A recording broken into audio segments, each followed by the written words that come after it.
നമസ്കാരം, സിറ്റി ന്യൂസിലേക്ക് സ്വാഗതം. ആദ്യം പ്രധാന വാർത്തകൾ.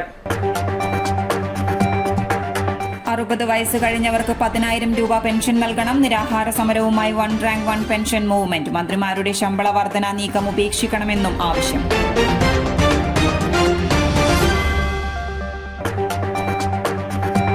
എടക്കാട് ദേശീയപാതയിൽ നിന്നും ജീപ്പ് താഴേക്ക് വീണു. സർവീസ് റോഡിലുണ്ടായിരുന്ന ഓട്ടോയിലെ യാത്രക്കാർക്ക് പരിക്ക്. കാസർഗോഡ് ആംബുലൻസും കാറും കൂട്ടിയിടിച്ചു 3 മരണം.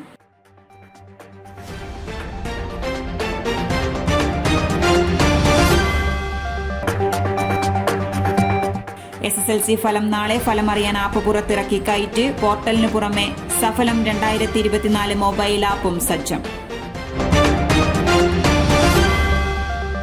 വാർത്തകൾ വിശദമായി. വിവിധ ആവശ്യങ്ങൾ ഉന്നയിച്ച് one rank one pension movement ജില്ലാ കോർഡിനേറ്റർ മുസഫിൽ കണ്ണൂർ കലക്ടറേറ്റിന് മുന്നിൽ നിരാഹാര സത്യാഗ്രഹ സമരം നടത്തി. സംസ്ഥാന വൈസ് പ്രസിഡന്റ് വിജയൻ വെള്ളോടൻ ഉദ്ഘാടനം ചെയ്തു. നമ്മുടെ കേരളം നല്ല കടക്കണി പ്രതിസന്ധിയിലൂടെയാണ് കടന്നുപോയിക്കൊണ്ടിരിക്കുന്നത് എന്ന് നമുക്കെല്ലാവർക്കും അറിയാം. ഈ സാഹചര്യത്തിലും ഇവിടെ മന്ത്രിമാരുടെയും MLA-മാരുടെയും ഒക്കെ ശമ്പളം 50% വർദ്ധിപ്പിക്കണമെന്നുള്ള തീരുമാനങ്ങളൊക്കെ വന്നിട്ടുണ്ട്. എന്നാൽ 1,600 രൂപ ക്ഷേമ പെൻഷൻ വാങ്ങുന്ന സാധാരണക്കാരായ ജനങ്ങൾക്ക് ക്ഷേമ പെൻഷൻ 5-6 മാസത്തേതൊക്കെ കുടിശ്ശിക വരുത്തിക്കൊണ്ടിരിക്കുകയാണ്. ഇതിനെതിരെ എത്ര നമ്മൾ സംസാരിച്ചാലും ശബ്ദിച്ചാലും അതൊന്നും വകവയ്ക്കാതെയാണ് ഇന്നത്തെ ഭരണകൂടം കടന്നുപോയിക്കൊണ്ടിരിക്കുന്നത്. 60 വയസ്സ് പിന്നിട്ടവർക്ക് 10,000 രൂപ പെൻഷൻ അനുവദിക്കുക, ക്ഷേമ പെൻഷൻ കുടിശ്ശിക പൂർണ്ണമായും കൊടുത്തു തീർക്കുക, മന്ത്രിമാരുടെയും MLA-മാരുടെയും ശമ്പളം വർദ്ധിപ്പിക്കാനുള്ള നീക്കം ഉപേക്ഷിക്കുക തുടങ്ങിയ ആവശ്യങ്ങൾ ഉന്നയിച്ചായിരുന്നു സമരം. നേതാക്കളായ സുലൈമാൻ കുന്നത്ത്, യൂസഫ് മമ്പാട്, സുരേന്ദ്രൻ ചങ്ങരോത്ത്, ടോമി ആറളം, സംസ്ഥാന എക്സിക്യൂട്ടീവ് അംഗം ഉണ്ണി ഇല്ലത്ത്, അഡ്വക്കേറ്റ് ബെന്നി എബ്രഹാം എന്നിവർ സംസാരിച്ചു. News desk, city news. സൂര്യാഘാതം. പറമ്പിൽ കെട്ടിയിട്ട കറവ പശു കുഴഞ്ഞു വീണ് ചത്തു. മയിൽ കാവിൻമൂലയിലെ ക്ഷീരകർഷകൻ ചാത്തോത്ത് ബാലകൃഷ്ണന്റെ HF ഇനം കറവ പശുവാണ് ചത്തത്. 10 മണിയോടെ തളർന്നു വീണ പശു 1 മണിയോടെയാണ് ചത്തത്. അതേസമയം ചൂട് കാരണം പശുക്കൾ മരണപ്പെട്ടാൽ അറിയിക്കണമെന്ന് മൃഗസംരക്ഷണ വകുപ്പ് അറിയിച്ചു. കനത്ത ചൂടിൽ പറമ്പിൽ കെട്ടിയിട്ട കറവ പശുവാണ് കുഴഞ്ഞു വീണ് ചത്തത്. മയിൽ കാവിൻമൂലയിലെ ക്ഷീരകർഷകൻ ചാത്തോത്ത് ബാലകൃഷ്ണന്റെ HF ഇനം കറവ പശുവാണത്. 10 മണിയോടെ തളർന്നു വീണ പശു 1 മണിയോടെയാണ് ചത്തത്. മയിൽ കണ്ടക്കൈ വെറ്റിനറി ആശുപത്രിയിലെ surgeon doctor Asif M. Ashraf അടിയന്തര ശുശ്രൂഷകൾ നടത്തിയെങ്കിലും ഫലമുണ്ടായില്ല. തുടർന്ന് നടത്തിയ പോസ്റ്റ്മോർട്ടത്തിലാണ് സൂര്യാഘാതമേറ്റതാണ് പശു ചാവാൻ കാരണമെന്ന് വ്യക്തമായി. അതേസമയം അതിരൂക്ഷമായ ചൂടിൽ കന്നുകാലികളോ പക്ഷികളോ മരണപ്പെട്ടാൽ വെറ്റിനറി ഡോക്ടർ പോസ്റ്റ്മോർട്ടം നടത്തിയ ശേഷം മാത്രമേ മറവ് ചെയ്യാവൂ എന്ന് മൃഗസംരക്ഷണ വകുപ്പിന്റെ നിർദ്ദേശം വന്നു. നഷ്ടപരിഹാരം ലഭ്യമാക്കുന്നതിന് വേണ്ടിയാണ് പോസ്റ്റ്മോർട്ടം റിപ്പോർട്ട് ആവശ്യപ്പെടുന്നത്. ജില്ലയിൽ ഇതുവരെ 5 പശുക്കളാണ് ചൂട് കാരണം കുഴഞ്ഞു വീണ് ചത്തത്. മയിൽ, ചെങ്ങളായി, ചെറുകുന്ന്, കോട്ടുപുഴ, കണ്ണപുരം എന്നിവിടങ്ങളിലാണ് പശുക്കൾ ചത്തതെന്ന് മൃഗസംരക്ഷണ വകുപ്പ് അറിയിച്ചു. വേനൽ മഴയിൽ വാഴകൾ നശിച്ചു. കുറ്റ്യാട്ടൂർ പാവന്നൂരിലെ വാഴ കർഷകൻ KP അബ്ദുൾ അസീസിന്റെ വാഴകളാണ് നശിച്ചത്. വിളവെടുപ്പിന് പാകമായ 3000-ഓളം വാഴകളാണ് നഷ്ടമായത്. 10 ലക്ഷത്തിലേറെ രൂപയുടെ നഷ്ടം കണക്കാക്കുന്നു. കുറ്റ്യാട്ടൂരിൽ കഴിഞ്ഞ ദിവസം പെയ്ത വേനൽ മഴയ്ക്കൊപ്പം വീശിയ ശക്തമായ കാറ്റിലാണ് കുറ്റ്യാട്ടൂർ പാവന്നൂരിലെ വാഴ കർഷകൻ KP അബ്ദുൾ അസീസിന്റെ 10,000-ഓളം വാഴകൾ നശിച്ചത്. അതിൽ 3000-ഓളം വിളവെടുപ്പിന് പാകമായതായിരുന്നു. ഓണവിപണി ലക്ഷ്യം വെച്ച് 2 മാസം മുൻപ് കൃഷി ഇറക്കിയതുമായ 3000-ലേറെ നേന്ത്രവാഴകളാണ് കാറ്റിൽ പൂർണ്ണമായും നശിച്ചതെന്നും 10 ലക്ഷത്തിലേറെ രൂപയുടെ നഷ്ടമുണ്ടെന്നും അബ്ദുൾ അസീസ് പറഞ്ഞു. കാറ്റും മഴയിലും ഏകദേശം 10,000 വാഴയുള്ളതിൽ ഒരു 3000-ൽ മീതെ വാഴ കൊല എടുക്കുന്നത് പോയിട്ടുണ്ട്. കൊല ആഴ്ചയിൽ കൊത്തുന്ന കൊലയാണ്. എല്ലാ ആഴ്ചയിലും കൊല വിപണിയിലേക്ക് കൊടുക്കുന്നതാണ്, ചാലോട് വിപണിയിൽ കൊടുക്കുന്നതാണ്. അപ്പോൾ ഏകദേശം ഇന്ന് രാവിലെ വന്ന് നോക്കുമ്പോൾ എല്ലാ കുട്ടിക്കാലാശം ഇവിടെ തീർന്നിട്ടുള്ളത്. കൊത്തേണ്ട കൊല ഇനി ഒറ്റയില്ല, എല്ലാം താഴത്ത് കടന്നിട്ടാണ് ഉള്ളത്. ഒരു വറവിന് വരെ പറ്റാത്ത രൂപത്തിലുള്ള കൊലകളാണ് മൊത്തം പോയിട്ടുള്ളത്. ഇനിയിപ്പം ഓണത്തിനൊക്കെ ഉള്ള വാഴകളും എല്ലാം നശിച്ചിട്ടുള്ളത്. മൊത്തത്തിൽ ഒരു 10 ലക്ഷം ഉറുപ്പിൻ്റെ നഷ്ടം ഇപ്രാവശ്യം ഉണ്ട്. കഴിഞ്ഞ വേനൽക്കാലം ഉള്ള നഷ്ടം കൂടാതെ ഒരു 10 ലക്ഷം ഉറുപ്പിൻ്റെ നഷ്ടം ഇപ്പം സംഭവിച്ചിട്ടുണ്ട്. ജലസേചനം ഇത് എവിടത്തേക്ക് എത്തുന്ന കിണറിന് അടിക്കുന്ന വെള്ളമാണ്. മറ്റേ പമ്പ് ഹൗസിൻ്റെ വെള്ളം അങ്ങോട്ട് വാഴ ഇപ്രാവശ്യം ഇല്ല. അതുകൊണ്ട് ഇവിടത്തേക്ക് വേറെ കിണറിൻ്റെ വെള്ളം അടിക്കുന്നത്. വേനൽക്കാലമായതുകൊണ്ട് വെള്ളം കുറഞ്ഞത്, പിന്നെ പുഴയിൽ ഉപ്പ് വെള്ളമായതിനാലും കുറച്ച് പിന്നെ വേനൽക്കാലം എനിക്ക് നല്ല ഒരു 5 ലക്ഷം ഉറുപ്പിൻ്റെ നഷ്ടം സംഭവിച്ചിട്ടുണ്ട്. അപ്പോൾ അതിന് ശേഷമുള്ള നഷ്ടമാണ് ഇപ്പോൾ ഏകദേശം ഒരു 10 ലക്ഷം ഉറുപ്പ നഷ്ടത്തിലേക്ക് വന്നിട്ടുള്ളത്. അപ്പോൾ ഇങ്ങനെ ആവും കൃഷി മുന്നോട്ട് കൊണ്ടുപോകാൻ ഒരു പ്രയാസങ്ങളിലാണ് ഉള്ളത്. വേറെ ഒരു കാര്യമായ സമീപനങ്ങൾ എന്തെങ്കിലും എടുത്തില്ലെങ്കിൽ ശരിയാവില്ല എന്നുള്ളതാണ് കൃഷിഭവനോടും ബന്ധപ്പെട്ടവരോടും പറയാനുള്ളത്. കൃഷി ബാക്കോട്ട് പോകാൻ വേണ്ടി ശ്രമിച്ചിട്ട് പറ്റാത്ത അവസ്ഥയിലാണ്. എന്താ കാരണം കൃഷി ഉണ്ടെങ്കിൽ പിന്നെയും നമുക്ക് എന്തെങ്കിലും ഒരു പക്ഷിക്കൊന്നും തിന്നാനുള്ളൊരു അവയവം വേണ്ട. കണ്ണാടിപ്പറമ്പ് പുല്ലൂപ്പി പടിഞ്ഞാറയിൽ പൂങ്കാവിൽ ശ്രീ ദുർഗ ഭഗവതി ക്ഷേത്രത്തിൽ പ്രതിഷ്ഠാ ദിനാഘോഷം നടന്നു. ക്ഷേത്രം തന്ത്രി മാക്കന്തേരി ഇല്ലത്ത് ദാമോദരൻ നമ്പൂതിരിയുടെ മുഖ്യ കാർമ്മികത്വത്തിലായിരുന്നു ചടങ്ങുകൾ. രാവിലെ ഗണപതി ഹോമം, തുടർന്ന് കലശപൂജ, മറ്റ് വിശേഷാൽ പൂജകൾ എന്നിവ നടന്നു. നൂറ്റാണ്ടുകൾ പഴക്കമുള്ള ക്ഷേത്രം കുടുംബാംഗങ്ങളും നാട്ടുകാരും ചേർന്നാണ് പുനരുജ്ജീവിപ്പിച്ചത്. ചടങ്ങിൽ ക്ഷേത്ര കുറ്റിയടി മുതൽ ക്ഷേത്ര നിർമ്മാണം പൂർത്തീകരിക്കുന്നതുവരെ പ്രയത്നിച്ച അനിൽകുമാറിനെ ക്ഷേത്ര കമ്മിറ്റി പൊന്നാട നൽകി ആദരിച്ചു. നൂറ്റാണ്ടുകൾ പഴക്കമുള്ള ദേവീസ്ഥാനമാണ് കണ്ണാടിപ്പറമ്പ് പുല്ലൂപ്പി പടിഞ്ഞാറയിൽ പൂങ്കാവിൽ ശ്രീ ദുർഗ ഭഗവതി ക്ഷേത്രം. പുനരുദ്ധാരണത്തിന്റെ ഭാഗമായി പീഠപ്രതിഷ്ഠ പുതുക്കിപ്പണിത തറയിൽ മാക്കന്തേരി ഇല്ലത്ത് ദാമോദരൻ നമ്പൂതിരിയുടെ മുഖ്യ കാർമ്മികത്വത്തിൽ 2012 മാർച്ച് 4-ാം തീയതി നടത്തിയിരുന്നു. നൂറ്റാണ്ടുകൾക്ക് മുന്നേ ക്ഷേത്രം സംരക്ഷിച്ചു പോരുന്നതിൽ വീഴ്ച വന്നതായി പ്രശ്നത്തിൽ കണ്ടെത്തിയുമിരുന്നു. ശിഥിലമായ ഈ ദേവസ്ഥാനം കൈമാറി വന്ന ദേവഭൂമിയാണെന്നും കണ്ടെത്തി. ശേഷം കൈമറിഞ്ഞ് 1967 പടിഞ്ഞാറയിൽ കുഞ്ഞിക്കണ്ണനിലേക്ക് എത്തിച്ചേരുകയായിരുന്നു. അന്ന് തൊട്ട് ദേവീ ചൈതന്യത്തിനായുള്ള പ്രവർത്തനങ്ങൾക്ക് തുടക്കം കുറിച്ചു. പ്രശ്നത്തിൽ തെളിഞ്ഞത് പ്രകാരം തറകെട്ടി പ്രതിഷ്ഠാ കർമ്മവും നടത്തി. നിത്യദീപം തെളിയിക്കാനുള്ള തീരുമാനവും കുടുംബാംഗങ്ങൾ എടുത്തു. കൂടെ ദേശവാസികളായ മുഴുവൻ ഭക്തജനങ്ങളും സഹകരിച്ചു പോന്നു. കുറ്റിയടിക്കൽ കർമ്മം നടത്തുന്നതിനായി സ്ഥലം വൃത്തിയാക്കിയപ്പോൾ മണ്ണിനടിയിൽ നൂറ്റാണ്ടുകൾ പഴക്കമുള്ള ക്ഷേത്രത്തിന്റെ തറയും കാണപ്പെട്ടു. ഈ തറയോട് തൊട്ടടുത്തുള്ള കിണറിൽ അമ്മയുടെ വിഗ്രഹം ജലസമാധിയിലുമായിരുന്നു. ദേവിയുടെ ആരൂഢ സ്ഥാനമാണിതെന്ന് നിശ്ചയിക്കപ്പെടുകയും തുടർന്ന് പുനഃപ്രതിഷ്ഠ നടത്തി പരിപാലിക്കപ്പെടുകയുമായിരുന്നു.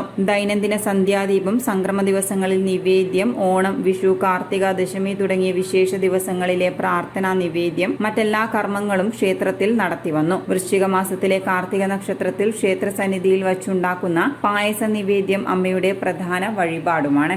ക്ഷേത്ര കമ്മിറ്റി അങ്ങക്ക് പൊന്നാട നൽകി ആദരിച്ചിരിക്കുകയാണ്. അതിനൊരു കാരണം ഈ ക്ഷേത്രത്തിൻ്റെ നിർമ്മാണം മുതൽ പൂർത്തീകരണം വരെ അങ്ങ് എല്ലാ അർത്ഥത്തിലും മുൻപന്തിയിൽ നിന്നു എന്നുള്ള ആ ഒരു ബഹുമാന പരിസരമായി നൽകിയിട്ടുള്ളത്.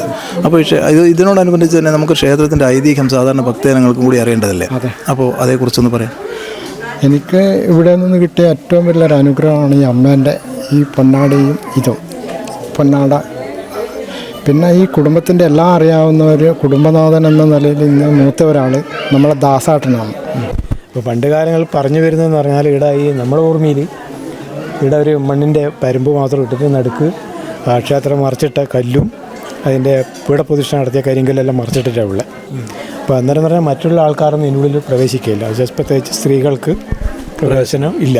പ്രവേശനം ഇല്ലയെന്ന് പറയുന്നത് വെച്ചാൽ അന്ന് ഇതായിട്ടുള്ളതാണ്. അപ്പോൾ കാടായി നിറഞ്ഞൊരു ഇതാണ്.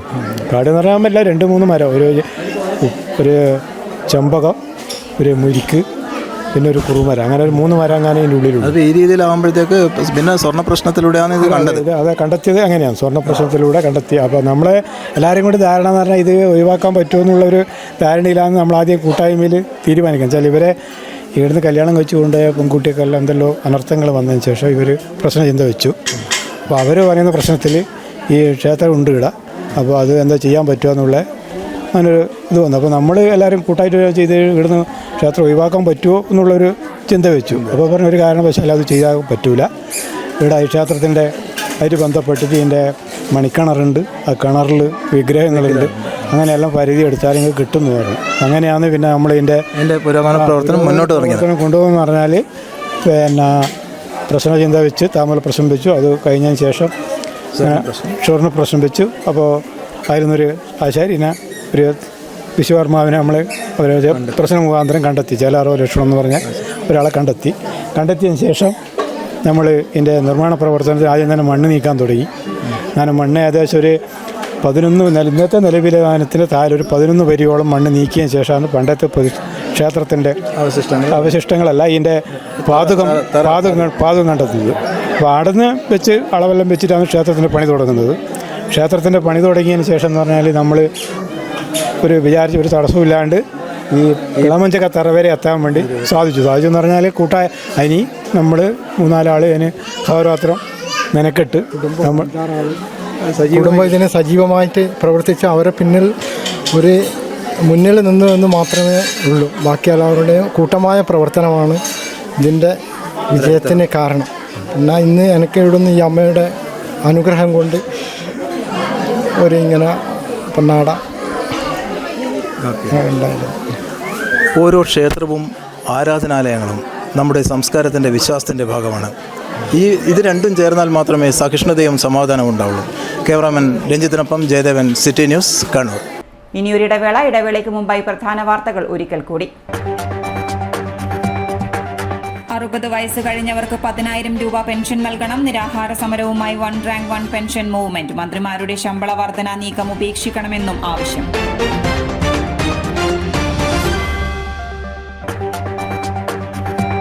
എടക്കാട് ദേശീയപാതയിൽ നിന്നും ജീപ്പ് താഴേക്ക് വീണു. സർവീസ് റോഡിലുണ്ടായിരുന്ന ഓട്ടോയിലെ യാത്രക്കാർക്ക് പരിക്ക്. കാസർഗോഡ് ആംബുലൻസും കാറും കൂട്ടിയിടിച്ചു 3 മരണം.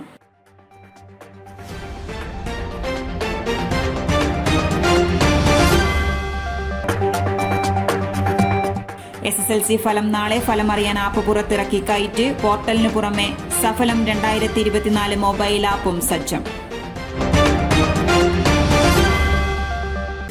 കേരളത്തിലെ number 1 fashion designing and cosmetology college GITDയിൽ SSLC +2 കഴിഞ്ഞവർക്ക് ഉടൻ ജോലി ലഭിക്കുന്ന കോഴ്സുകളിലേക്ക് അഡ്മിഷൻ ആരംഭിച്ചിരിക്കുന്നു. Professional diploma in fashion designing, advanced diploma in fashion designing and diploma in fashion designing. Cosmetology രംഗത്ത് ഏറ്റവും മികവുറ്റ കോഴ്സുകളുമായി GITD 17ാം വർഷത്തിലേക്ക്. 100% പ്രാക്ടിക്കൽ ഓറിയന്റഡ് ട്രെയിനിങ്, ഏറ്റവും പുതിയ ടെക്നോളജി ഉപയോഗിച്ചുകൊണ്ടുള്ള പഠനം, പരിചയസമ്പന്നരായ അധ്യാപകരുടെ നേതൃത്വത്തിലുള്ള പരിശീലനം, മിതമായ ഫീസ്.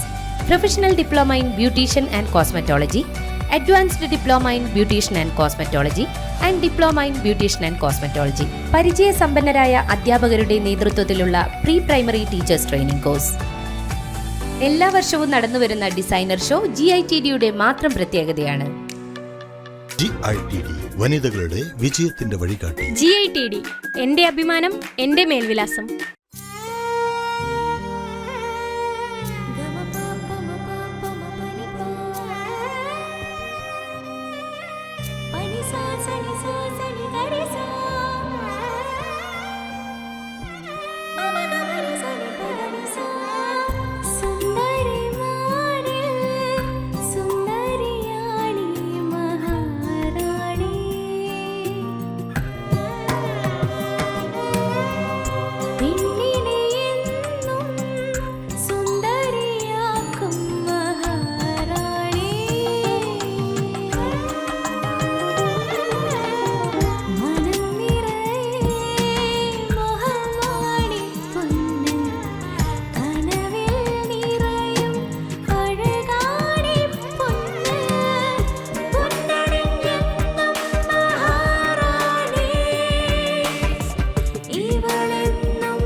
മഹാറാണി jewellers, bank road Kannur, AVK Nair road Thalassery, MO road Thrissur. വാർത്തയിലേക്ക്. എടക്കാട് അടിപ്പാതയുടെ മുകളിൽ നിന്നും ഓട്ടോറിക്ഷയുടെ മുകളിൽ ജീപ്പ് വീണ് 3 പേർക്ക് പരിക്ക്. ജീപ്പ് നിയന്ത്രണം വിട്ട് താഴെ പടിഞ്ഞാറ് വശത്തുള്ള സർവീസ് റോഡിലേക്ക് വീഴുകയായിരുന്നു. പരിക്കേറ്റ 3 പേരെ ചാലയിലെ സ്വകാര്യ ആശുപത്രിയിൽ പ്രവേശിപ്പിച്ചു. അപകട മുന്നറിയിപ്പൊന്നും നിർമ്മാണ പ്രവൃത്തി നടക്കുന്ന ഭാഗങ്ങളിലില്ലെന്ന് നാട്ടുകാർ ആരോപിച്ചു. പുതിയ ദേശീയപാത നിർമ്മാണ പ്രവൃത്തി നടക്കുന്ന എടക്കാടാണ് വാഹന അപകടം നടന്നത്. അടിപ്പാതയുടെ മുകളിൽ കൂടി പോവുകയായിരുന്നു ജീപ്പ്. നിയന്ത്രണം വിട്ട് താഴെ പടിഞ്ഞാറ് വശത്തുള്ള സർവീസ് റോഡിലേക്ക് വീഴുകയായിരുന്നു. സർവീസ് റോഡ് വഴി പോവുകയായിരുന്ന ഓട്ടോറിക്ഷയുടെ പിൻവശത്താണ് ജീപ്പ് വീണത്. അപകടത്തിൽ പരിക്കേറ്റ 3 പേരെ ചാലയിലെ സ്വകാര്യ ആശുപത്രിയിൽ പ്രവേശിപ്പിച്ചു. ഓട്ടോയുടെ പിൻവശത്തായി വീണതിനാലാണ് യാത്രക്കാർ വലിയ പരിക്കില്ലാതെ രക്ഷപ്പെട്ടത്. അടിപ്പാതയുടെ മുകളിൽ കൈവരി കോൺക്രീറ്റ് ചെയ്യുന്നതിനായി കെട്ടിവെച്ച കമ്പി തകർത്താണ് ജീപ്പ് താഴേക്ക് വീണത്. യഥാവിധമുള്ള അപകട മുന്നറിയിപ്പൊന്നും നിർമ്മാണ പ്രവൃത്തി നടക്കുന്ന ഭാഗങ്ങളിലില്ല. രാത്രിയിൽ വേണ്ടത്ര വെളിച്ചവും ഈ ഭാഗത്തില്ലെന്ന് നാട്ടുകാർ ആരോപിച്ചു. കാസർഗോഡ് ആംബുലൻസും കാറും കൂട്ടിയിടിച്ച് മരിച്ചത് അച്ഛനും 2 മക്കളും. മറ്റ് 3 പേർക്ക് പരിക്കേറ്റിട്ടുണ്ട്. തൃശൂർ സ്വദേശി ശിവകുമാർ, മക്കളായ ശരത്, സൗരവ് എന്നിവരാണ് മരിച്ച കാർ യാത്രികർ. ആംബുലൻസിലുള്ള രോഗിയായ ഉഷയ്ക്കും മറ്റ് 2 പേർക്കുമാണ് പരിക്കേറ്റത്. ഇവരെ സ്വകാര്യ ആശുപത്രിയിൽ പ്രവേശിപ്പിച്ചു. മഞ്ചേശ്വരം കുഞ്ചത്തൂരിലാണ് ആംബുലൻസും കാറും കൂട്ടിയിടിച്ച് 3 പേർ മരിച്ച ദാരുണ സംഭവം നടന്നത്. ഗുരുവായൂർ സ്വദേശി ശിവകുമാർ, മക്കളായ ശരത് മേനോൻ, സൗരവ് എന്നിവരാണ് മരിച്ചത്. കാസർഗോഡ് നിന്നും മംഗളൂരുവിലേക്ക് പോയ ആംബുലൻസാണ് കാറുമായി കൂട്ടിയിടിച്ചത്. 3 പേരും സംഭവസ്ഥലത്ത് തന്നെ മരിച്ചു. ഇടിയുടെ ആഘാതത്തിൽ കാർ പൂർണ്ണമായും തകർന്നു. ആംബുലൻസിലുണ്ടായിരുന്ന രോഗി ഉഷ, ശിവദാസ്, ഡ്രൈവർ എന്നിവർക്കും പരിക്കേറ്റിട്ടുണ്ട്. ഇവരെ മംഗളൂരുവിലെ സ്വകാര്യ ആശുപത്രിയിലേക്ക് കൊണ്ടുപോയിട്ടുണ്ട്. ജൈവ വൈവിധ്യ പഠനോത്സവം. കണ്ണൂർ ബ്ലോക്ക് പഞ്ചായത്തിന്റെ നേതൃത്വത്തിൽ ഹരിത കേരളം മിഷൻ അവധിക്കാല പഠനോത്സവം സംഘടിപ്പിച്ചു. 7, 8, 9 ക്ലാസ്സിലെ കുട്ടികളെ പങ്കെടുപ്പിച്ചായിരുന്നു ബ്ലോക്ക് തല ക്വിസ് മത്സരം സംഘടിപ്പിച്ചത്. വിജയിച്ച 4 കുട്ടികളെ കണ്ണൂർ ബ്ലോക്കിൽ നിന്നും ജില്ലാ തലത്തിലേക്ക് തെരഞ്ഞെടുത്തു. പങ്കെടുത്ത കുട്ടികൾക്കുള്ള സർട്ടിഫിക്കറ്റ് വിതരണം block panchayat president Jisha teacher നിർവഹിച്ചു. എന്നോടിപ്പോ എന്റെ അമ്മ പറഞ്ഞാൽ കേൾക്കുന്നതിനേക്കാൾ നന്നായി ഞാൻ കേൾക്കുക എന്റെ മക്കൾ പറഞ്ഞാലാണ് എന്ന് പറഞ്ഞു കഴിഞ്ഞാൽ നമ്മൾ ഒരു സ്നേഹം കൊണ്ടോ ഇമോഷൻ കൊണ്ടോ ഒക്കെ അവർക്ക് അഡിക്റ്റഡ് ആയിരിക്കും അച്ഛനമ്മമാര് പൊതുവെ. ചെറിയ മക്കൾ പറയുമ്പോൾ അവരൊക്കെ ഇവിടെ എന്ത് മാറ്റം വരുത്താനാന്ന് പറഞ്ഞാൽ അവർ പറയുന്ന കാര്യം നമ്മളെ മനസ്സിൽ ഏറ്റവും ആഴത്തിലുണ്ടാവുക. പോകുമ്പോൾ നമ്മളൊരു കടലാസ് വിളിച്ചറിയുമ്പോൾ അമ്മ എന്താ ആടെ ഇട്ടേന്ന് ചോദിക്കുമ്പോൾ നമ്മൾ അറിയാതെ പിന്നെ ഒന്ന് അറിയാൻ നോക്കുമ്പോൾ എടുത്ത് പോക്കറ്റിലുണ്ട്. അത് നമ്മളെ അച്ഛനും അമ്മയാ നിങ്ങളോട് പറഞ്ഞാലും തിരിച്ചു അങ്ങനെ തന്നെ ഉണ്ടാവാം. നമ്മുടെ അച്ഛനും അമ്മയാ പറഞ്ഞിട്ടുണ്ട് വിചാരിക്കുക ആടെ നിൽക്കട്ടെ, നാളെ നോക്കാം എന്നൊരു അവരോടൊരു റിവഞ്ച് ആയിരിക്കും നമ്മുടെ മനസ്സിലുണ്ടാവുക. അതായത് അവര് നമ്മളോട് കമാൻഡ് ചെയ്യുകയും മറ്റേവർ നമ്മളോട് സ്നേഹത്തോട് പറയുകയും ചെയ്യും. അപ്പൊ നമ്മളെ മക്കൾ പറയുന്നത് എപ്പോഴും നമ്മൾ എന്താണ് ഡ്രൈവ് ചെയ്യുന്ന സമയത്ത്, ഇപ്പൊ ഡ്രൈവ് ചെയ്യുമ്പോൾ ഒക്കെ നമ്മൾ ഏറ്റവും വേഗം എത്താൻ വേണ്ടി അടുത്തോട്ട് ഓവർടേക്ക് ചെയ്തു പോകും. അപ്പൊ മെയ് 22 അന്താരാഷ്ട്ര ജൈവ വൈവിധ്യ ദിനത്തോടനുബന്ധിച്ചാണ് കണ്ണൂർ ബ്ലോക്ക് പഞ്ചായത്തിന്റെ നേതൃത്വത്തിൽ ഹരിത കേരള മിഷൻ അവധിക്കാല പഠനോത്സവം സംഘടിപ്പിച്ചത്. ബ്ലോക്ക് തലത്തിൽ എല്ലാ പഞ്ചായത്തിലെയും സ്കൂളുകളിലെ 7, 8, 9 ക്ലാസ്സിലെ കുട്ടികളെ പങ്കെടുപ്പിച്ചുകൊണ്ടായിരുന്നു പഠനോത്സവം എന്ന രീതിയിൽ ബ്ലോക്ക് തല ക്വിസ് മത്സരം സംഘടിപ്പിച്ചത്. ഇതിൽ ഏറ്റവും കൂടുതൽ സ്കോർ കരസ്ഥമാക്കിയ വളപട്ടണം ഗവൺമെന്റ് ഹയർ സെക്കൻഡറി സ്കൂളിലെ ഫാത്തിമ ഷിഫ, അഴീക്കോട് ഹയർ സെക്കൻഡറി സ്കൂളിലെ അനസ്യ TK, ചിറക്കൽ രാജാസ് UP സ്കൂളിലെ Amman L Binoy, Azhikode higher secondary സ്കൂളിലെ വസുദേവ് O എന്നീ 4 കുട്ടികളെ കണ്ണൂർ ബ്ലോക്കിൽ നിന്നും ജില്ലാ തലത്തിലേക്ക് തെരഞ്ഞെടുത്തു. ജില്ലാതല ക്വിസ് മത്സരം മെയ് 10 നടത്തുക. ഇതിൽ നിന്നും വിജയിക്കുന്ന 4 പേരെയാണ് സംസ്ഥാന തലത്തിലേക്ക് പരിഗണിക്കുക. പങ്കെടുത്ത കുട്ടികൾക്കുള്ള സർട്ടിഫിക്കറ്റ് വിതരണം block panchayat president Jisha teacher നിർവഹിച്ചു. ഹരിത കേരള ജില്ലാ resources person Sunil Dathan P, GEOമാരായ ശബരീഷ്, അബ്ദുൽ ലത്തീഫ് എന്നിവർ സംസാരിച്ചു. Kila thematic expert Jisha quiz മാസ്റ്ററായി പ്രവർത്തിച്ചു. SSLC ഹയർ സെക്കൻഡറി ഫലം അറിയാൻ ആപ്പ് പുറത്തിറക്കി കൈറ്റ്. ക്ലൗഡ് അധിഷ്ഠിത പോർട്ടലിന് പുറമെ സഫലം 2024 എന്ന മൊബൈൽ ആപ്പും Kerala infrastructure and technology for education സജ്ജമാക്കിയിട്ടുണ്ട്. SSLC പരീക്ഷാ ഫലം മെയ് 8, ഹയർ സെക്കൻഡറി പരീക്ഷാ ഫലം മെയ് 9 പ്രസിദ്ധീകരിക്കും. SSLC ഹയർ സെക്കൻഡറി VHSC ഫലങ്ങൾ അറിയാൻ www.result.kite.kerala.gov.in എന്ന പ്രത്യേക ക്ലൗഡ് അധിഷ്ഠിത പോർട്ടലിന് പുറമെ സഫലം 2024 എന്ന മൊബൈൽ ആപ്പും Kerala infrastructure and technology for education സജ്ജമാക്കിയിട്ടുണ്ട്. വ്യക്തിഗത റിസൾട്ടിന് പുറമെ സ്കൂൾ വിദ്യാഭ്യാസ ജില്ലാ, റവന്യൂ ജില്ലാ തലങ്ങളിലുള്ള റിസൾട്ട് അവലോകനം, വിഷയാധിഷ്ഠിത അവലോകനങ്ങൾ, വിവിധ റിപ്പോർട്ടുകൾ തുടങ്ങിയവ ഉൾക്കൊള്ളുന്ന പൂർണ്ണമായ വിശകലനം പോർട്ടലിലും മൊബൈൽ ആപ്പിലും ലഭ്യമാകും. റിസൾട്ട് അനാലിസിസ് എന്ന ലിങ്ക് വഴി ലോഗിൻ ചെയ്യാതെ പ്രവേശിക്കാം. ഗൂഗിൾ പ്ലേ സ്റ്റോറിൽ നിന്നും സഫലം 2024 എന്ന് നൽകി ആപ്പ് ഡൗൺലോഡ് ചെയ്യാം. സംസ്ഥാനത്തെ ഈ വർഷത്തെ SSLC പരീക്ഷാ ഫലം മെയ് 8 ഹയർ സെക്കൻഡറി പരീക്ഷാ ഫലം മെയ് 9 പ്രസിദ്ധീകരിക്കും. വൈകിട്ട് 3 മണിക്കാണ് 2 പരീക്ഷകളുടെയും ഫലപ്രഖ്യാപനം. വൊക്കേഷണൽ ഹയർ സെക്കൻഡറി ഫലവും മെയ് 9 തന്നെ ഉണ്ടാവും. കഴിഞ്ഞ തവണത്തേക്കാൾ 11 ദിവസം മുൻപ് ഇത്തവണ SSLC ഫലപ്രഖ്യാപനം ഉണ്ടാകും. 70 ക്യാമ്പുകളിലായി 14 ദിവസം കൊണ്ട് മൂല്യനിർണ്ണയം പൂർത്തിയായതായി മന്ത്രി വി ശിവൻകുട്ടി വാർത്താ സമ്മേളനത്തിലാണ് അറിയിച്ചത്. സംസ്ഥാനത്ത് 4,27,105 കുട്ടികളാണ് 10ാം ക്ലാസ് പരീക്ഷ എഴുതിയിട്ടുള്ളത്. 70 ക്യാമ്പുകളിലായി 10,863 അധ്യാപകർ 14 ദിവസത്തെ മൂല്യനിർണ്ണയ ക്യാമ്പിൽ പങ്കെടുത്തിട്ടുണ്ട്. ടാബുലേഷനും ഗ്രേസ് മാർക്ക് കണക്കാക്കലും അടക്കം ചുരുക്കം ചില പണികൾ മാത്രമാണ് ഇനി ബാക്കിയുള്ളത്. ഓൺലൈൻ മണി ചെയിൻ മാതൃകയിൽ തട്ടിപ്പിലൂടെ ജനങ്ങളെ കബളിപ്പിച്ച തൃശൂരിലെ ഹൈറിച്ചിന്റെ ഉടമകൾക്കും ഇടനിലക്കാർക്കുമെതിരെ കാസർഗോഡ് പോലീസിന്റെ പരാതിയിൽ കേസെടുത്തു. ജില്ലാ മുൻ പോലീസ് മേധാവി വടകര അറക്കിലാട് സ്വദേശി PA വത്സലൻ നൽകിയ പരാതിയിലാണ് prize chits and money circulation scheme act പ്രകാരവും ബാനിംഗ് ആക്ട് പ്രകാരവും 80 പേർക്കെതിരെ പോലീസ് കേസെടുത്തത്. കണ്ണൂർ ടൗൺ പോലീസും 39 പേർക്കെതിരെ കേസെടുത്തിട്ടുണ്ട്. സ്ഥാപന ഉടമകളായ തൃശൂരിലെ കോലാട്ട് ദാസൻ പ്രതാപൻ, ഭാര്യ ശ്രീന പ്രതാപൻ, പ്രൊമോട്ടർമാരായ ജിനിൽ ജോസഫ്, മധൂരിലെ AR അബ്ദുൾ സത്താർ, ചെറുവത്തൂരിലെ ദിവാകരൻ, അരിക്കാടിയിലെ ഷസ്മിന, ബല്ലയിലെ PV വിജിത്ത്, കുഞ്ഞിമംഗലത്തെ സുമി അനിൽ, ഉപ്പള കൊളങ്ങരയിലെ അബ്ദുൽ ഖാദർ, മധൂരിലെ K അനുഷ, മഞ്ചേശ്വരത്തെ PV അഷറഫ് തുടങ്ങി 80 പേർക്കെതിരെയാണ് കേസെടുത്തിട്ടുള്ളത്. Highrich online shopping private limited എന്ന സ്ഥാപനത്തിന്റെ ഉടമസ്ഥരും പ്രൊമോട്ടർമാരുമായ പ്രതികൾ നിലവിലുള്ള നിയമത്തിന് വിരുദ്ധമായി പൊതുജനങ്ങളെ തെറ്റിദ്ധരിപ്പിച്ചും വസ്തുതകൾ മറച്ചുവെച്ചും വിവിധ പേരുകളിലുള്ള പദ്ധതികളിലൂടെ നിക്ഷേപങ്ങൾ സ്വീകരിച്ചതായി പരാതിയിൽ ചൂണ്ടിക്കാണിച്ചിട്ടുണ്ട്. ഉടൻ പണം സമ്പാദിക്കാമെന്ന് പൊതുജനങ്ങളെ തെറ്റിദ്ധരിപ്പിച്ച് ആളുകളെ ചേർത്ത് പിരമിഡ് മാതൃകയിൽ പണം നിക്ഷേപിക്കാൻ പ്രേരിപ്പിച്ചതിലൂടെ 289,89,563 രൂപ അന്യായമായ നേട്ടമുണ്ടാക്കിയതായുള്ള പരാതിയിലാണ് പോലീസ് കേസെടുത്തിട്ടുള്ളത്. ഇതിനേക്കാൾ ഭീകരമായ തട്ടിപ്പാണ് കോഴിക്കോട് ജില്ലയിൽ നടന്നിട്ടുള്ളതെന്നും ഓരോ ജില്ല തിരിച്ചുള്ള കണക്കുകൾ ശേഖരിച്ച് പരാതി നൽകുമെന്നും പരാതിക്കാരനായ മുൻ പോലീസ് ഉദ്യോഗസ്ഥൻ പറഞ്ഞു.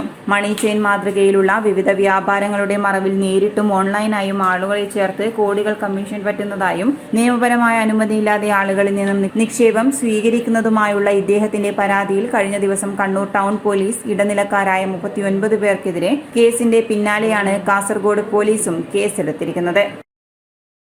അരക്ക് കീഴ്പോട്ട് ചലനശേഷി നഷ്ടപ്പെട്ട സുകുമാരൻ ജീവിതം മുന്നോട്ട് നീക്കുന്നത് ചക്രക്കസേരയിലിരുന്ന് കുട നിർമ്മിച്ചാണ്. ഏതു തരത്തിലുള്ള കുടയും നിർമ്മിക്കുന്ന ഇദ്ദേഹത്തിന് മറ്റു വരുമാന മാർഗം ഒന്നും തന്നെയില്ല. ബാങ്ക് ലോണും ചികിത്സാ ചെലവുമടക്കം തിരിച്ചു നൽകാനായി പണിതീരാത്ത വീടും വിറ്റു. വാടക വീട്ടിലാണ് ഇപ്പോൾ താമസം. വാടക ഇനത്തിലും നിത്യചിലവും അസുഖബാധിതയായ ഭാര്യയുടെ ചിലവും ഇദ്ദേഹത്തിന് താങ്ങാവുന്നതിലും അധിക ഭാരമായി മാറിയിരിക്കുകയാണ്. സ്കൂളിലേക്ക് കൊണ്ടുപോകാനായി കുട്ടികൾക്ക് കുടയും പുത്തൻ ബാഗും വാങ്ങാനോടുന്ന രക്ഷിതാക്കൾ ഇദ്ദേഹത്തെ ഒന്ന് ഓർത്താൽ നന്നായിരിക്കും.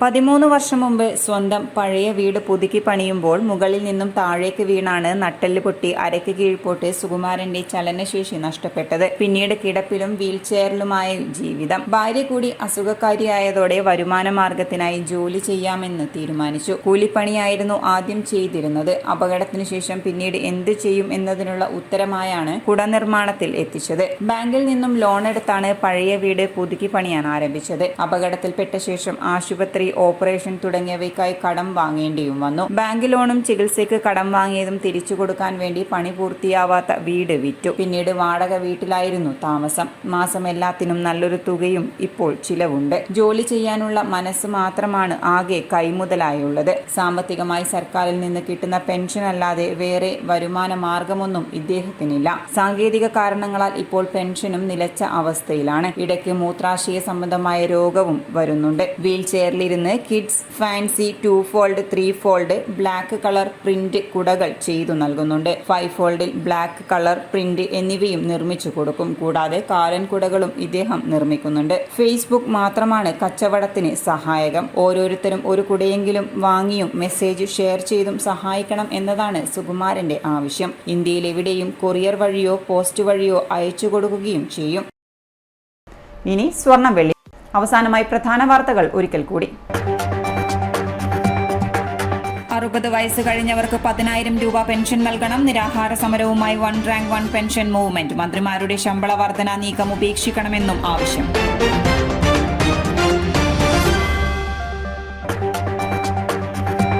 എടക്കാട് ദേശീയപാതയിൽ നിന്നും ജീപ്പ് താഴേക്ക് വീണു. സർവീസ് റോഡിലുണ്ടായിരുന്ന ഓട്ടോയിലെ യാത്രക്കാർക്ക് പരിക്ക്. കാസർഗോഡ് ആംബുലൻസും കാറും കൂട്ടിയിടിച്ചു 3 മരണം.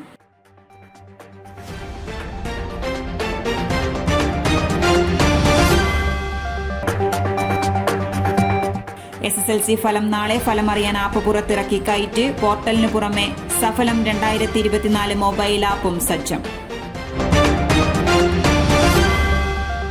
ഇതോടെ ഈ ബുള്ളറ്റിൻ പൂർണ്ണമാകുന്നു. നമസ്കാരം.